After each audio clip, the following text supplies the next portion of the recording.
Dougie, we didn't even get to talk about like kids and sport. We didn't even talk about. Talk about it. Let's go. Kids and sports. Go. Talk about it. Talk about Well, it. the music's on. No, He can turn the music back. No, Okay, so look. two things that like kind of honestly sparked this. We were going to a birthday party, and we were in the car. It was a group of us, and we just talked about like he had an experience when he ran into like a former player, and I was telling him, I was like, and through I think his nonprofit is great because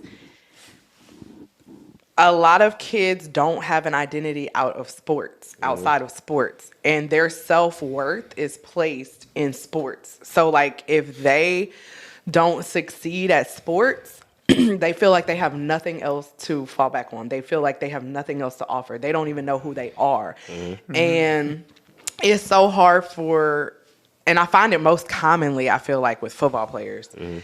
That once they're not playing football, and I mean, we could talk about Tom Brady. I mean, you don't know. You absolutely don't know what to do with yourself when you are not playing football. It is like I don't even know. I don't know what it does to people. But like when they're not playing it, they just they don't even know what to do with themselves. But to your earlier point, like you brought your son as a fan. Tiger Stadium. His eyes lit up. Now imagine if he was the one down there who was like a Doug playing in front of 100,000 people. I know, it just does something. And I mean, I know it's like a feeling like no other, but you have to be able to realize like this is not permanent. This is not forever. This is not who I am. Yeah. It's what I do. Mm-hmm. It's part of what I do, but this is not who I am. And that's what I think. And so I was like, it would be like a great activity to like get kids to write down, like, if you didn't play football, what would you do? Or like, what else do you bring to the table besides football?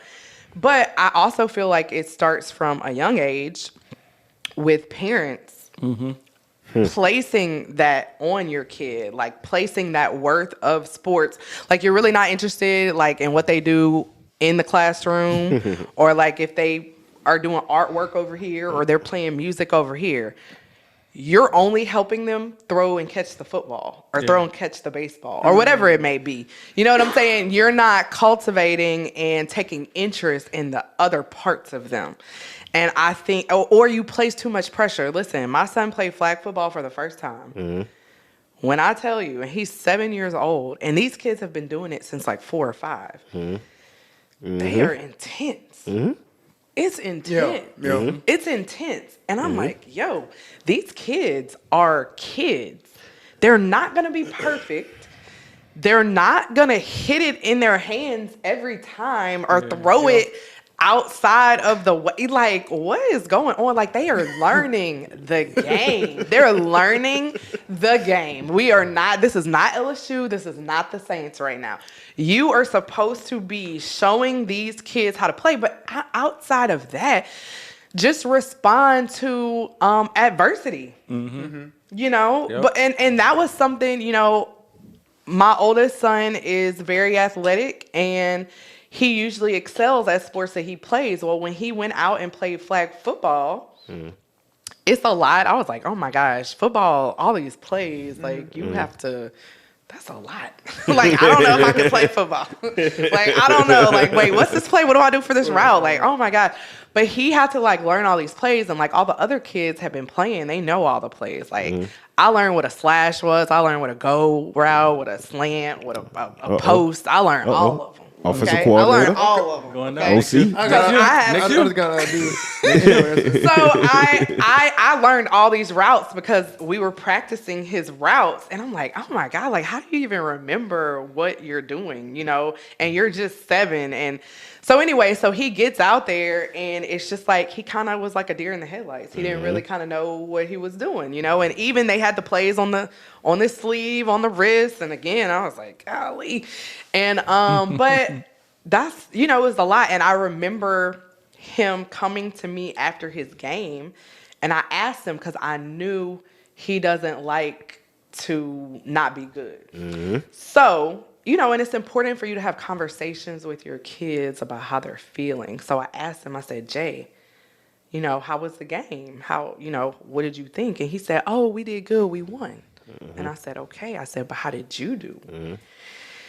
And he kind of broke down and he was like, Mommy, I had a hard day. Mm-hmm. It was hard. And y'all, in that moment, even though I'm usually I try to be like a tough mom because I realize I'm raising boys and I can't let them cry about everything or like get down on themselves, you just not, and I don't want to say man up, but at the same time, like we can't cry over spilled milk. Like what's our solution? What are we going to do about this? Like we got to think, we can't just sulk in this. And so I said, so how did you do? And that's when he told me, he was like, I had a hard day, and he was like, I don't want to play football. Mm-hmm. In that moment, I was like, you don't have to play. We were having a moment. I'm glad he was able to express himself to me. And in that moment, I just went with the moment. And then afterwards, I was like, wait a minute. No, if he started something, we have to finish. So I told him, I said, listen, Jay, I said, we said we were going to play football. I said, now next year, if you don't want to, we don't have to. Don't start, right. And that's another thing. I'm not going to make him play or do something. He doesn't have to pick up a ball. Yeah. That's something he wants to do. But I told him, I was like, if you don't want to play next year, we don't have to. I said, but if you want to get better, we'll practice. And that's when I was like, I got to learn these routes. I have to go over this stuff with him. We're going to run routes. And he got better and he got better and he got more confident and more confident.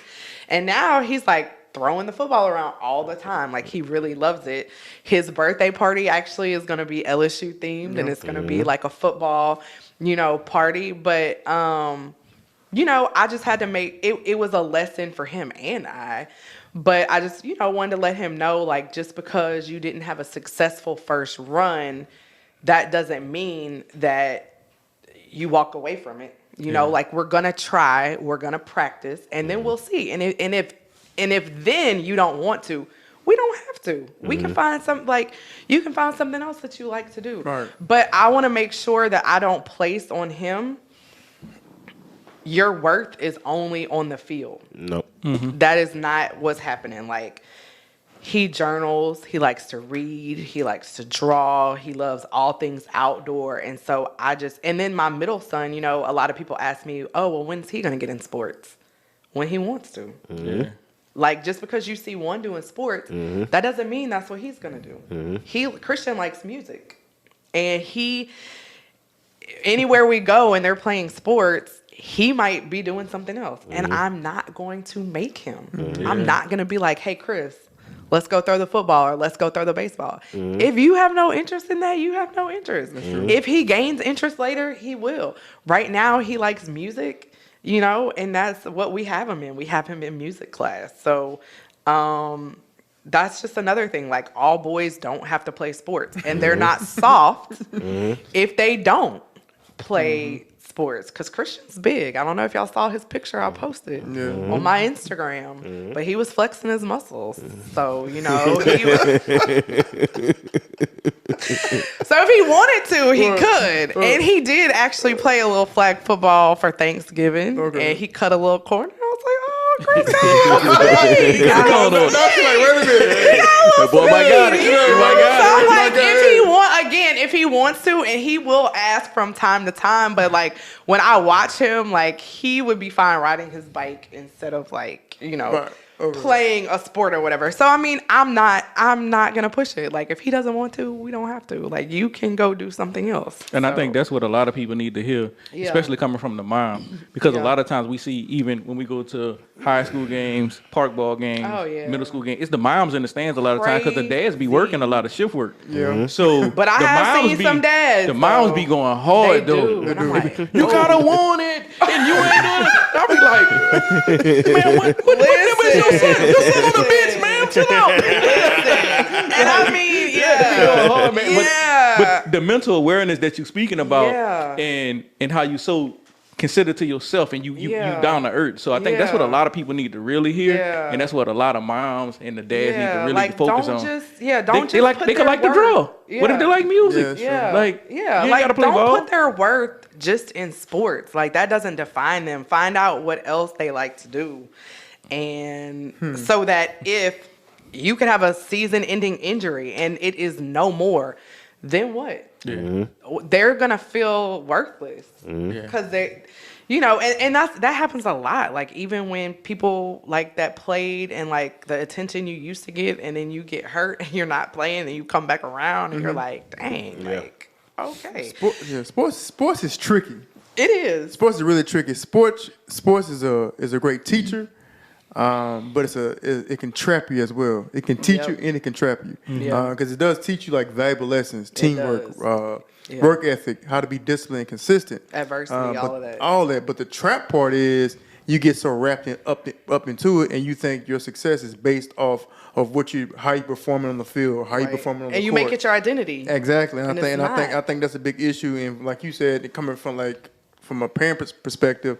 And seeing it, I think parents need to know that and see that because sometimes we put too much pressure on kids, right? As far as like the family lineage. Your brother played, you got to play. Your cousin played, you got to play. No, you don't. Like what it is that you want to do and what it is that you enjoy most. And whatever you enjoy the most, that's where you're going to be most fulfilled and have a purpose. And look, in football, I'm just speaking specifically about that.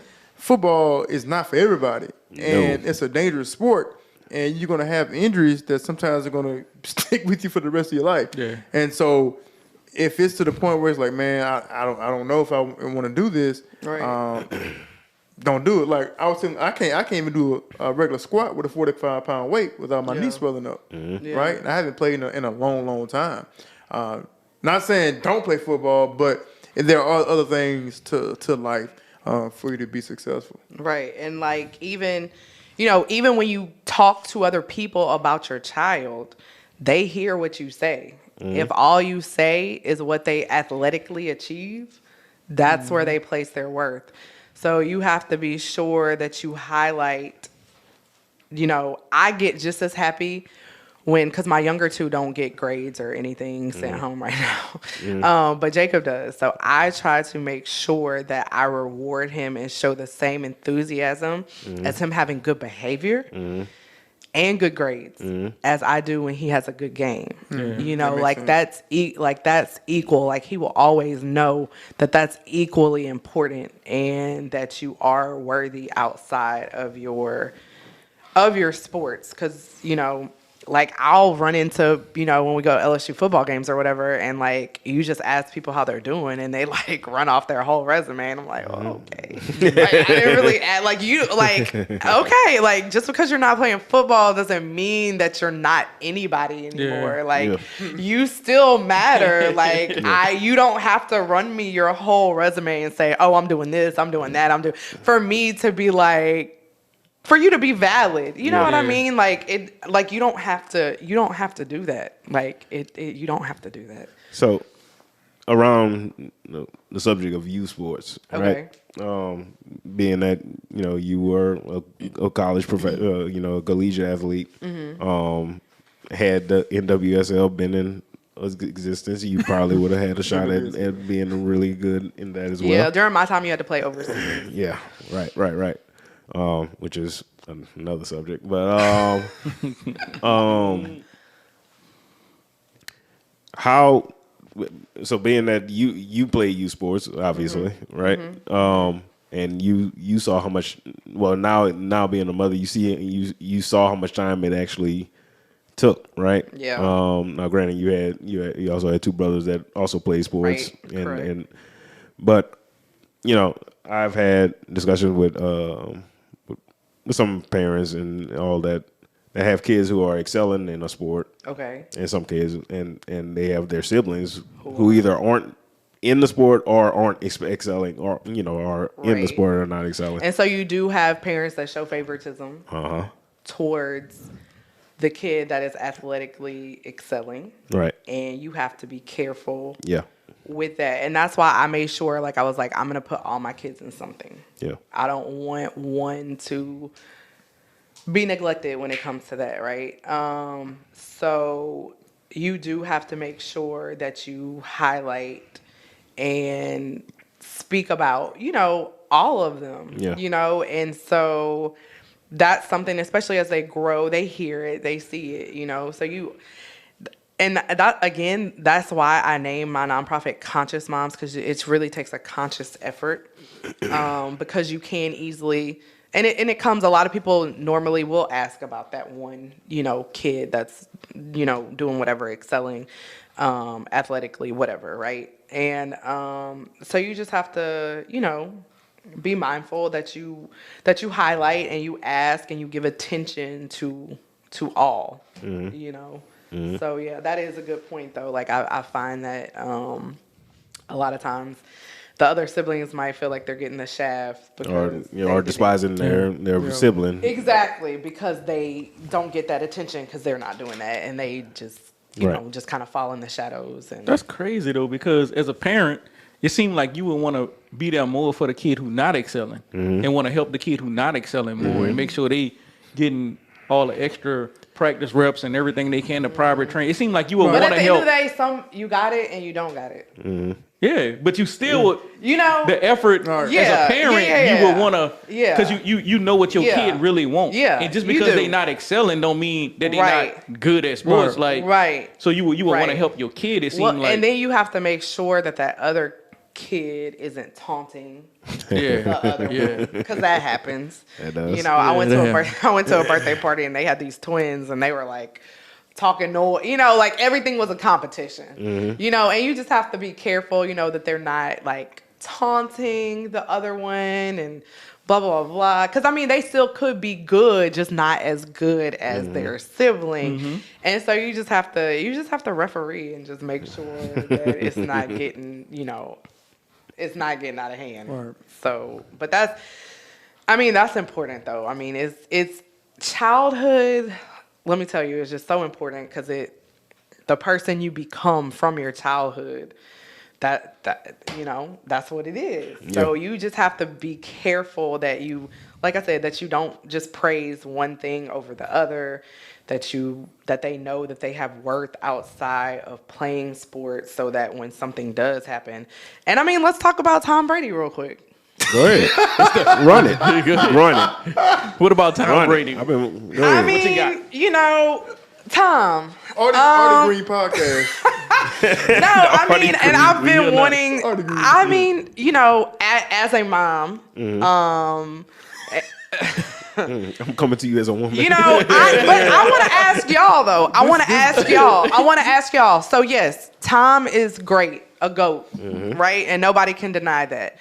But at what point does it get to be like you're being selfish, you're being greedy? And so maybe y'all can tell me, what else is there for Tom to go after? Is there another record he's chasing? What else does Tom need to mark off his list to get? $45 million a year. That's it? That's it. He just stacking bread. He trying to buy a team. But he can get so many endorsements and do the same thing. Just like what you talked about. He's so set in the football mindset. So where that's the only way he really comfortable with making money. And I know people made like TikToks and memes. And it's not funny. Like, it really is not funny. Because I really do feel bad. I put myself in Giselle's shoes. That hurts. That hurts. Like, that's, for somebody to choose that over your family, over your wife, that hurts. And that's clearly... Did he though? That's clear. That's all that Giselle already going with the new dude already in vacation. Giselle is they're divorced now. So but she was already with him before the divorce, and that's one of the reasons why they got the divorce. Was it? Because he's the kid's trainer. Well, okay, but let's talk about that. Let's talk about that. Let's go. Talk about it. If you have a husband that you have begged and and pleaded, you wrote him a letter, because she did. She wrote him a letter saying how she felt. She was alone, basically alone. Yeah. Y'all know how it is when you're going over plays and watching film. Yeah. Okay. He eat, breathe, slept football. So, and training and all this stuff. So, he probably missed out on a lot. That's true. Just day-to-day stuff. And although she probably had help, She wanted him there. They wanted their dad there. Mm-hmm. There's a difference between presence makes a difference. And let me tell you something, those kids even probably feel like you chose this over me. At the end of the day, you did. Mm-hmm. Because you could be home more, you could be present more, you could be dropping me off to soccer practice. You could be coming to my recital. You could be at home. We could be barbecuing, like making memories. Like, I want to know you. Right. Yeah. Like, I know you as Tom Brady, but that's how everybody else knows you. Mm-hmm. Right. I need my dad. Mm-hmm. I need my dad. Giselle can't be the dad. Mm-hmm. She can't talk. And that little girl, you know what I mean? Like, she needs her dad. Like, it's just, you know, it was a slap in the face even for me, and I'm not married to Tom. I think a lot of this stuff. I took it personally. I did. Right. I was Team Giselle all the way. I think a lot of the stuff come from what you was actually talking about, the mental health side of it. Yeah. Because Tom, you could tell he hurt from some mental health stuff from his childhood also. Like, you got to think about it. His family is a working class family. Yeah. So his dad, all he seen his dad do his whole life was work. Yeah. So to him, playing football is work. Yeah. So he's providing for his family. And he's setting up the next couple of generations. So to him, that's work. So it's no difference to him. He couldn't provide through endorsements. But it's no difference to him than going to work at Shell Chemical Plant and working his 12-hour shift until he's 70 years old. And there's no difference. To him, it's work is work. But I don't know what his mom was saying to his dad. Yeah. And, you know, coming from that generation, she was probably like, okay, this is acceptable. But now it's like, I'm voicing how I feel. You know what I mean? Like, I'm voicing how I feel. This is how I feel. I want you home. I want you present. So I said her running away with the trainer. Yeah. If you made your choice, you don't want to be here. I've asked you to be here. Multiple times. And you're not here and you're missing out. You're not even here for me. Mm-hmm. Right. Yeah, you're right. So, and trainer's here. Yeah. And I'm not saying it's right, but I could see how it happens. Right. You know? I mean, yeah, I think he I don't think that's an excuse for you to go make 45 mil. Like, you can go get endorsements. You could be on ESPN. Because he got a contract though. He already has a contract with Fox. When he retired. Yeah, when is that going to be? They pay him 20 a year? 20 something a year. Yeah, so half his salary. They pay him $20 million. That's what I'm saying. Like, what else do you, I mean... But like you talked about it earlier in the podcast, like Tom Brady literally has an identity crisis. Mm-hmm. He does. And so I think, so for this, I'm kind of neutral in this even aspect. though he has other businesses. Yeah, I'm still neutral. He's still football. Yeah, he all football all the time. Because those endorsements only came from him producing on the football field. So in his mind, you got to realize Tom Brady. He could do like Michael Jordan. He can still. He's not Michael Jordan though. He's not. But look where he came. No, I'm not saying Mike. He's not Michael Jordan. He's an equivalent, right? But look where Tom Brady came from though. Yeah. Tom Brady never was really a solidified starter at Michigan. Right. He's always in and out the lineup. Right. He goes to the combine, probably ran the worst looking 40-yard dash ever. Terrible. That you could ever see. Terrible. And see, his body was terrible. Everything was terrible. Okay. You get drafted 7th round. Okay. You get drafted 7th round, and then obviously the starting quarterback for the Patriots gets hurt. You're, pushed to the starting role, and the rest is history. But for his mindset, he always played with that chip on his shoulder, meaning I always have to prove people wrong. So what else do you have to prove, it doesn't matter. What else? He has a mental compartment in his mind right now. Mm-hmm. He doesn't see. So what is he proving? He doesn't see 7 Super Bowls. Yeah. He doesn't see the money. He see the day. He see the next one. He's like, man. He still see like, I'm still the kid from Michigan who was fighting for a spot every single season. I'm still a kid that ran the worst looking 40 at the and we combine. Get, and we still get a kid that. who got and drafted we get that, Tom. 7th round. Okay. So we talking about identity crisis. That's something he has. Okay. Now on the flip side, I agree with you. Is this? Mm-hmm. It's up to him to go to deal with that. Yep. Now I don't know him. Obviously, I don't know Tom personally. Obviously. Yeah. So. If he needs, that's one time you need to probably go sit down and talk to a therapist. Well, and that's what I'm saying. So I don't know if he tried to do that or if they suggest that. He don't want no that's therapist. That's what I'm saying. I'm not trying to pass. He don't want no therapist. Like I said, they're right. He don't want no therapist. You know who his therapist used to be? Giselle. So go on the internet and look up everything Giselle prophesies over him and what Giselle does in her off time. all the witchcraft stuff, and you will see that it's no coincidence that Tom Brady became Tom Brady and Giselle left him. So just go check out all of that before we start speaking of. Giselle, didn't know that. Yeah. There's a lot of witchcraft stuff in it. Yeah, a lot of altar stuff she was doing right before the game. Yeah, praying over him, everything. And but not go check it out. The wrong praying. Not to them, though. It was the right one. But say when he was talking about it, I don't think he understood what he was saying. He didn't understand it. He did not understand it because he still don't know. He still don't know how he went from being on the bench at Michigan to who he is now. He don't understand. He doesn't correlate that she did that. But at the same time, wait, how long were they together? But he did. He won Super Bowl before Giselle. One, and that was because he was the backup. When did they get together though? Yeah, right after that. After they won the first Super Bowl, he was prayed. She seen him and seeked him out. Go check, bro. Go look at the real story. Okay, Will, with the facts. Just go look it up and look at the dates and everything like that. Now because he also has another kid with the lady off Bridget of the TV. Monahan. So that was right before he won and all of that. I think I said the last name. Yeah. So basically, you saying Giselle, you did that, you seeked him out, but now. She good. She been good. She always been good. Yeah. Right, she always been good, bro. She's made more money. But you're right. He does. She has made. Yeah, she's worth more than. But you're right. He does need mental health stuff, but it's from his childhood, as you were saying. That's why I brought that up because the childhood trauma of working. That's all that he knows. And I mean, and it's not like. Not judging you at all, Tom, but at the end of the day, I was in my feelings at first because I did place myself in Giselle's shoes with the kids, raising the kids, and it's like you chose football. But I don't know. It would be great to hear like your side. I don't know if you've done an interview yet about it, but like to get in your mindset and see how because perspective is everything. He might have a different perspective, and we just need to see. Because outside looking in, I'm like, oh my gosh, like Tom, like what about your family? Like you chose football over family. Artie, you can say that about any top tier athlete, like anybody who's like upper echelon. Like LeBron has work-life balance. But Team LeBron. But listen, but people say LeBron ain't win enough though. Yeah. So they say his work-life balance is good, but he's happy. But his performance is not. Yeah. So does he seem bothered? No, he don't at all. He's happy. But the fans are. Happy. That's what I'm saying. So you gotta weigh some of that stuff. Some people keep legacy over real life.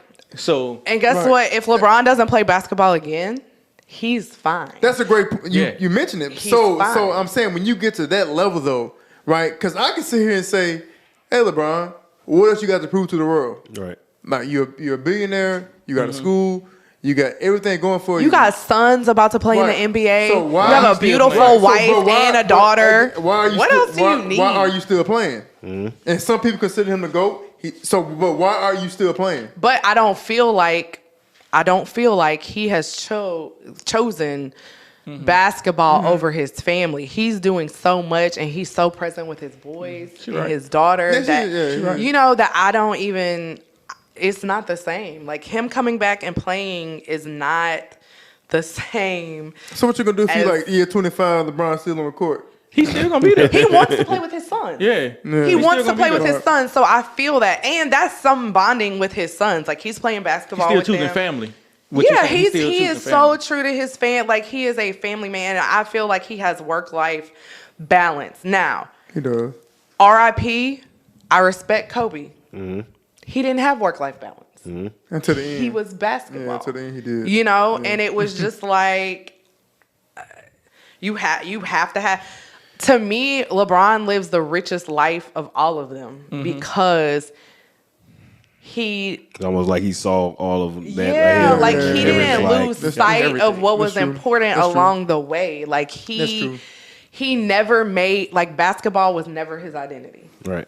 It wasn't. Like it's something he played and that he enjoyed playing, but it was not something that he is doing so much outside of that. That's not his identity. He is more, than that. You brought a good point. Because I feel like, honestly, LeBron, if he never won a championship, I really feel like he would still been unbothered. He worked, obviously, like, I want to get it, but you could just tell the way his demeanor, because people say he don't have a killer instinct or he's not like a Kobe or like a Jordan. Yeah. But them dudes are insane. When he goes home, yeah, that's the difference. He has his family. Good. Yeah, he's good. Even everything he did with leaving Cleveland the first time, it was about his family and playing ball with his friends. Like, and he put all of his team on. So okay, I am a LeBron fan through and Team through, LeBron. and nobody can like tell me differently just because we gotta come on the podcast next month. Who? LeBron. Okay. Yeah. All right. Well, let me know. But you know, he stayed down with his high school sweetheart. He did. He put all his friends on. Yep. He did. Yep. He did. It just doesn't get more beautiful than that. And I ain't gonna lie, I don't, because he has an ego. Because every person to that level has an ego. Yeah. Right. But for him to go back to an owner of a team that dogged him and wrote a letter about him in the paper, but to go back to that, to me that showed a lot on who he is. Like I don't know him, but obviously we know people that I know that played with him when he was at the Heat. And they said like he's probably like the most like down to earth person that you ever meet. Like they said like on the court though, he is relentless in practice. Alter ego. Like in practice he is relentless, and even in practice. But it's off the court, man, he just talk to you just like anybody else. And I think that's what people would say he don't have a killer instinct, because he wants to be likable to everybody. I don't think he ever wants to feel like, man, I'm bigger than everybody else.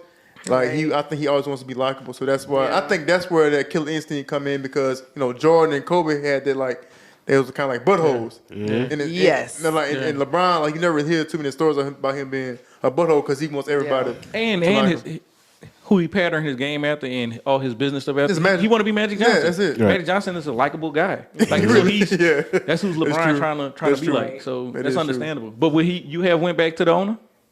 That dogged you out? No. Artie, would you have went back to the owner that dogged you out? We would have to have talks. We would have Dante? to have a talk. See, I don't think he's going back to the person that owns the team. Yes, right. But I think the reason he went back because he made a promise to people in Cleveland. It was bigger than it was big. It was bigger than the owner. Yeah. So when he did make that decision, come back home, it wasn't. I mean, of course, he, not Daniel Snyder. I'm sorry, another owner. Still, a lot of terrible owners out there. Right. A lot of terrible owners. Dan Gilbert still did on the team, of course, but I think it was bigger than coming back to. Man, forget them people in Cleveland. I would have never went back, man. I ain't going back. I mean, they burned his jersey, but y'all have to understand, y'all. When Saban left LSU, how were we? Now we understood it because he went to Miami though. He went to the NFL. Then he went to Bama. Yeah. If he'd have went straight to Bama, it'd have been a little different. Shout out to Brian Kelly though, man. BK. Shout out Brian Kelly, man. Shout out to Cortez Hankton. Yeah, I see you uptown in the building, boy. Let's go. Yeah, so wait, I didn't even know Cortez was coaching so when I went to PT school in Florida, I met Cortez. Like I had a mutual friend and he was like, hey, my friend lives out there. He can like show you around, like show you where to go, what to do. And I didn't even know Cortez was back here. So shout out Cortez. Woo woo. Glad to have you back in Louisiana. New Orleans finest, man. Cortez. Man. Artie, can we play the music now? Wait, you got another one. We still ain't playing no music. It's gonna be quick. Okay, all right. We get out of here. What we got? You know, it's a big weekend for college football. Yes. She's a big college football fan. I am. Well, let's get your prediction. What's gonna happen in this SEC championship game? LSU versus Georgia? I'm still hurt LSU behind Texas A&M loss. Okay. Ohio State lost. Yeah, they look bad. We had it in a bag. They gift wrapped it. Y'all can go to the college playoffs. But no, y'all decided to do whatever y'all did. I don't know if y'all had too much turkey. That's a big thing. I don't know if y'all underestimated Texas because everybody was like, oh, that'll be a win. Like in the SEC, anybody can win any given day. Okay? That's point blank. That's point blank, period. In every sport. And we do it to ourselves. We do it to ourselves. So, you know, I don't know. Okay. I don't know. I will say this.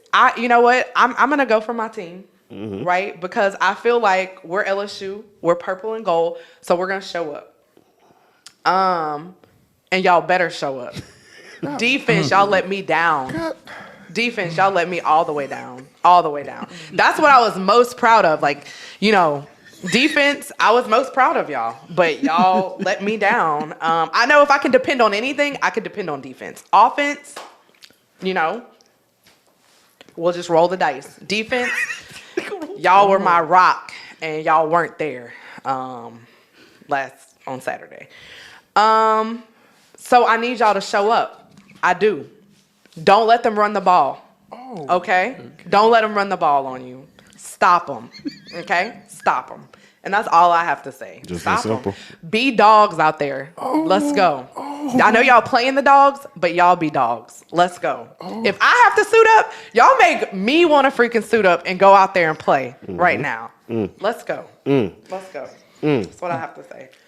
So touch on the E&M game right quick. Since she touched on it, you might as well go ahead on it. Everybody might well touch on it real quick, but just, you know, 20 seconds, 30 seconds or less, man. You touch it real quick. Yeah, just touch it real quick. I mean, you can't give up that many yards rushing on the ground. Yeah. To Artie's point. Yeah. Stop the run. You got to stop the run. Beat some dogs. Devin A. Chain He's a monster. Came off the hook. Took off 3 weeks. 3 weeks just to play one game against LSU. Yeah, and he played a hell of a game. He played a hell of a game. So yeah, can't allow that many yards on the ground, that much ball control. They just, you know, they line up and get 6 yards whenever they want. You can't do that. Can't do it. So yeah, that's pretty much all you can say right now. I mean, you give up time of possession, you give up. I watched the game, but going into the game, I already knew. I texted in the group. Yeah. I said Texas A&M, the most talented team today. Texas A&M is probably top 5 talent in the whole country. Yeah, so people look at their record and think that's. But if you go back and look at their classes, they're juniors right now. They were top 4 class in the country. Their freshmen were top one all time in the history of college football. Right. So next year, I'm looking for them to be in the playoffs. Yeah. And as I said, you know, I mean, bet with your boy. I made about 300 on that game. So we already knew what it was. BK did what BK always do. What he did at Notre Dame also. Let Cortez call the plays, man. Please let Cortez keep calling the plays. Why y'all stopped that and went back to old boy? He come on, man. Oh, he was calling the plays? Cortez used to call the plays during the mid part of the season when the thing was rolling. Okay. Then they went back to his homeboy, you know, his barbecue buddy. But Doug, go ahead, Doug. Well, he got hot in me. Yeah, you gotta do the right thing, man. Do the right thing about it. Hey, I'm saying do the right thing about the kids because the kids putting in all that effort. Forget the fans, man. Forget what I'm saying. Yeah. You being defense, talk about it. Talk about it. Talk about the defensive performance. Yes. I first and foremost, I think what LSU fans have to realize is this: is that at the beginning of the year, if you would have took a 9-3 season and saying you're gonna lose to A&M but still compete for the SEC championship, you would have took it. Right. I think LSU fans, to an extent, the majority of them are unrealistic. They're delusional. No, they are. Seriously, they're delusional because I saw a stat today. After we lost to Florida State, we were ready to ship BK back. First game, out the game. Come on, man. So I saw something today. They're talking about the last 30 years that the SEC championship has been played. LSU's only been 7 times. That's good.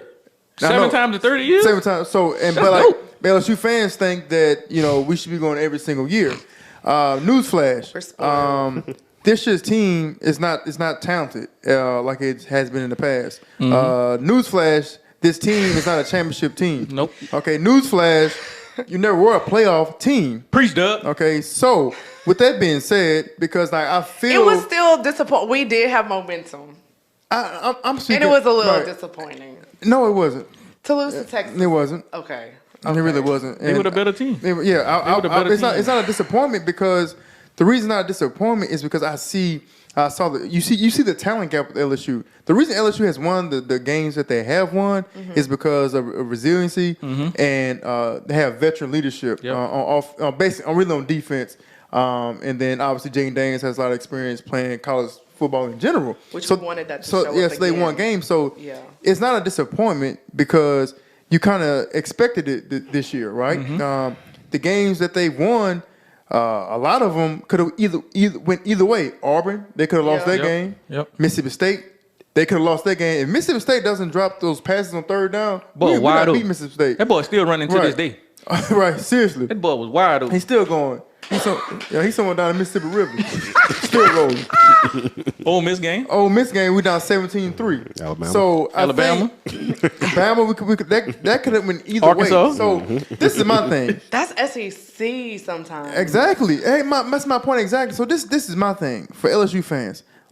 Enjoy the moment. Enjoy the process. Because I'm telling you right now, from experience, it is so hard to win in the SEC. It is. I don't look Big Ten, Pac-12, ACC. Y'all have nothing on SEC. Please don't try. I wasn't gonna say that. Well, I think he was about to. I think he was about to pick up the conference on the slick and just say the SEC a little better. Yeah, but, I wouldn't say that. But but anyway, it's extremely difficult to it's extremely difficult to play and enjoy this moment because there's no guarantee that you will get back to the SEC championship game. It's not a guarantee, and Brian, it's just not. Now, I'm not saying that. Can we talk about the LSU culture around not winning and wanting to be done with coaches? How do you feel about that? Do you feel like LSU gives coaches enough time and support? Because when they lost to Florida State, I had accepted this is a rebuilding year, right? But watch yourself, boy. I thought there was a running back and they're running ISO. Yeah, that boy came around slapping him out. Yeah, like that's what happened though. By the way, so back to the I'm asking you a question, but back to the A&M game. I'm gonna touch on it briefly. The defense. What happened was they finally got punched in the mouth. Punched in the mouth the first time, and they wasn't used to that. Like A&M went back. So you don't adapt. Like it's you hard. don't. You never been punched in the mouth all year though. Nobody has physically punched you in the mouth because we can spread you out and beat you, but physically. Like sit there and like punch you in the mouth. That never happened all year long. And also what we always say outside the pod, BK has a culture of what? Wanting great kids, great parents, great families, great academic kids. He want to graduate champions. A&M on straight gangsters. And they finally played some real gangsters in the SEC, and you see what happened. That's what happened. So that's really what happened. LSU used to have all the gangsters. But listen, after you come at me one time, I'm going to be ready. So how does the saying go? Like, fool me once, that's Shame on you. You know, fool me twice. You know, so how do you keep letting them do that? Yeah, back to like Will's point. I think it's just he's trying to. I think what it is, he does have a strategic process. I do believe that because the culture at LSU the last 2 years was atrocious. Okay, it was bad. Okay, Joe Burrow. The culture was bad then, but he just lifted everybody up to a point where shout out what he galvanized everybody. So Burrow. So I think he does have a plan. Joey B, baby. Yes. Get the gat. It's time for you to go home, bro. It's time to wrap it up. Oh my God. So back to well, I forgot what I was saying now. He has a strategic plan. Okay. So this year, obviously he's establishing a culture. I think the more he adapts to the SEC, he's going to start letting more personalities flow on that team. Right? He will. He's gonna look. Even like teams like like Bama, they don't really talk too much. Yeah. But internally, you got dogs on that team, right? Yeah. So that's why they've been successful. Yeah. And Kirby Smart kind of taking that same approach. Like he got some gangsters and dogs on Georgia team as well. Yeah. But Georgia literally, I think the most disrespectful thing as a football team, if you whooping me and you ain't saying nothing, I think that's worse, right? Because I saw Georgia like line up against Tennessee this year, man to man, didn't say nothing, and just they dudes get past the 50-yard line. So back to the other point with the LSU and the fans and the coaches, I don't think they don't give them enough time. I think we win a championship. All of a sudden, we become the Nick Sabans of the world, and that's not the case. I just think just enjoy it. These still are kids that's on the field, 18, 19-year-old kids. These are kids with feelings. These are kids who go through a lot. There's a lot of pressure. How about you go down there, strap up a helmet, and play in front of 100,000 people, and also you have 1 million people watching on TV. Exactly. All those emotions go through your mind when you go out there. Like any athlete will tell you, they can say, "I ain't paying attention to it." No, that's total bullcrap because you are. It's a lot of pressure. So LSU fans, chill out, enjoy the process. You never play ball, so you don't know what you're talking about. All right, I'm with you, Doug. That's true. Shout out Evergreen. Evergreen. Cue the music. DM, I see you. What? Let's go, man. Swag, man. Appreciate you, my dude. Appreciate the swag. Thanks for putting up with us. Putting up with you. Oh, man. Not with us. With you. No, us. Hey, we appreciate you though already. I had fun. I really did. I had fun. So, yeah. We out. Oh, my gosh.